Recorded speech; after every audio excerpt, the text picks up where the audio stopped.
defender had no chance. Juju Smith-Schuster, Hines Ward type of player, can do everything.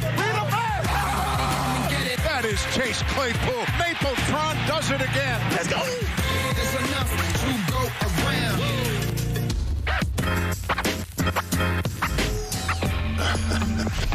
All right, that's how we bring it to our home school edition of Football 101. And Irv, you know, I love watching these young receivers of the Pittsburgh Steelers. And the more I watch them and the more I watch them work with Big Ben Roethlisberger, the more I start to see some of those talented old weapons and great players that we've seen in Steeler uniforms before. And, you know, let me show you what I'm talking about. AB and Big Ben had this great rapport and feel for the game. Look at Deontay Johnson up here at the top, and his feel. He's got a double move here. Oh, now he's going to just settle it down a little bit and make room for Big Ben to make a throw. All right, now we got Juju. Watch him as he runs this route. Watch him turn his head here, and now he sees the defense, and he feels it, very much like the old Hines Ward did in a Pittsburgh Steeler uniform. Okay, we got the skinny post backside by their tight end. Heath Miller made that famous. Now we got Eric Ebron, the timing right there with Big Ben. You see it. Let it go before he even turns his head. And then Chase Claypool, maybe the most talented of all of them. Watch this sweet, smooth, double move. Do-do. Right there. Looks a little bit like Santonio Holmes, maybe a little bit bigger or more athletic. So I ask you, Irv, can this group, I know they're young, they're not as established yet, can this group be in the same category as some of those greats in Steeler uniforms? Man, Kurt, I love how you did that, man, and I think you're absolutely right, especially when we're talking about guys like Juju Smith-Schuster and Hines Ward. I'm talking about the comparison rings so true on the football field. You see Hines Ward right here. Look at that. That's a bad man right there. I love that kid right there. And I do really love this kid right here.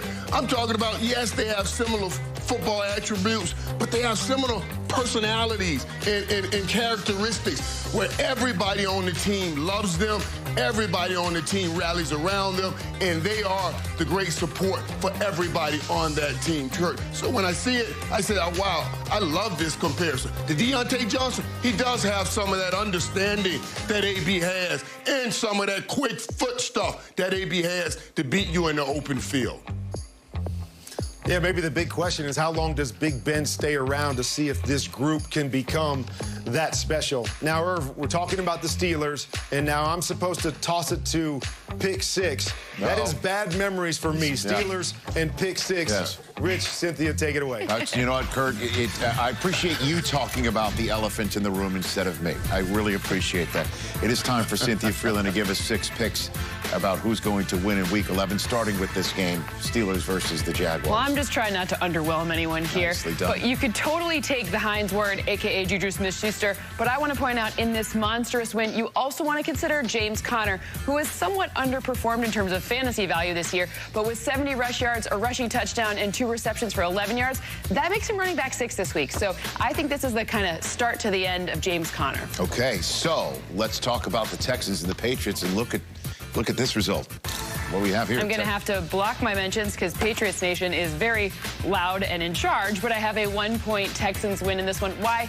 Because of Deshaun Watson. He's so dynamic, and against this Patriots defense, even though they are healthier, I still have 279 passing yards, 2 touchdowns, and 34 rush yards. I think Kay talked about a revenge game for a certain receiver, and I'm all over that. Okay, so that'll be Brandon Cooks going against his old team and Romeo Crennel coaching against Belichick. You've got the Ravens taking this rematch against the Titans. Yeah, a kind of close margin, just 1 field goal difference in this one. Why? Because of Derrick Henry. His ability to really run and take advantage of the fact that there's missing pieces of this Ravens defense means 81 rush yards, a rushing touchdown, and then, of course, there's always that 1 reception for 11 yards for good measure. That makes him running back number 5. And we'll see. He does have the ability to pass right there. We'll see how that one goes. Browns and Eagles in the Cleveland rain. You take the Browns. Yeah, just by 2 points. Without Myles Garrett, it made it a little bit closer than it would have been, but I still think Nick Chubb is the difference maker in this one. 74 rush yards, a rushing touchdown, and, of course, the 1 reception for 9 yards. He's running back 13. You could also play his running back mate, Kareem Hunt, but a little bit lower value for that one. Okay, so moving on to the Saints and the Falcons. What do you have for Taysom Hill in this Saints win?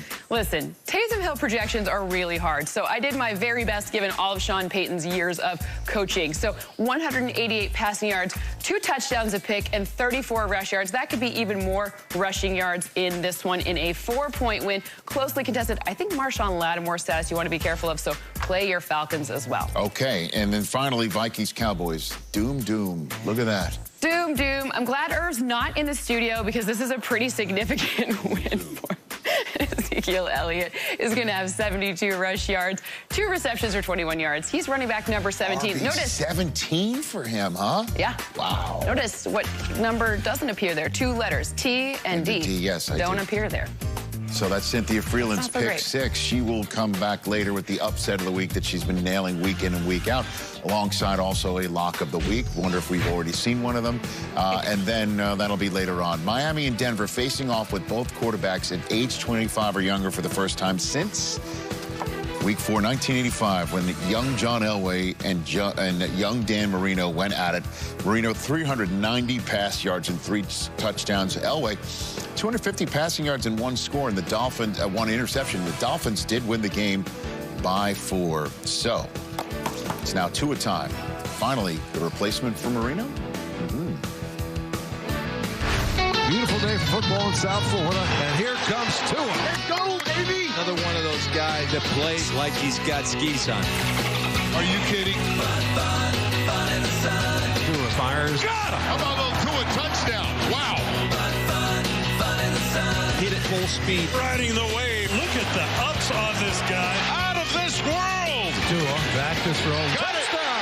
What a throw. The Tua era begins. All we're missing is a beach ball. Oh, my word. Oh, boy. We do love ourselves some Tua around these parts. He's got the 3rd highest passer rating by a rookie in NFL history with a minimum of 50 attempts. He's also joined the aforementioned Marino as the only rookie quarterbacks in team history with 5 or more passing touchdowns in his first 3 career starts, and he has not thrown an interception during all of that. One of the reasons why the Dolphins have been undefeated since Week 5, joining the Steelers and Saints as the only teams in that department. That's how we go to Mooch's Minute. All right, time now for Mooch's Minute. Tua Tagovailoa. You know what? The last time a left-handed quarterback started in the National Football League was 5 years ago. Kellen Moore, now he's coaching for the Cowboys. And you know what? I know a little something about left-handed quarterbacks because I had Steve Young, all right? But they're playing the same way. Here's pass 94, quarterback key pass left. All right, you got to change the launch point, okay? Get him out of the pocket. 1 in the flat? No. Let's go to number 2. Throw it from the run. Nice job, Tua. All right, watch. Steve did the same thing. All right, here we go. Fake 94, quarterback key pass left. All right, fake to one of my favorite players, Garrison Hurst. All right, let's everybody suck it up. Here we go. 1's not there. 2, shoot it in there. Good job, Steve. Same kind of play, isn't it? Now, they're not big guys. 2 is 6 feet, Steve 6'1". You got to slide in the pocket so you can see. You can see these guys are big dudes. Slide and shoot it in there. You got to find a throwing lane, don't you? Watch Steve Young. Go on back in the pocket. These guys are really big, so you got to slide so you can see. Slide, Steve. There you go. There's a vision lane. There's a throwing lane. Bang. All right? They're both very good at this. You got to be able to run. Use your legs once in a while. Get out of trouble. Extend the place. Become a runner. Lock that thing away. Spin around. All right, here we go. There goes Tua. He's pretty good at it. Steve was one of the best ever at it. Yeah, he could run, but you know what? He led the league in passer rating a record 6 times. That guy was an MVP, Hall of Famer, the whole thing.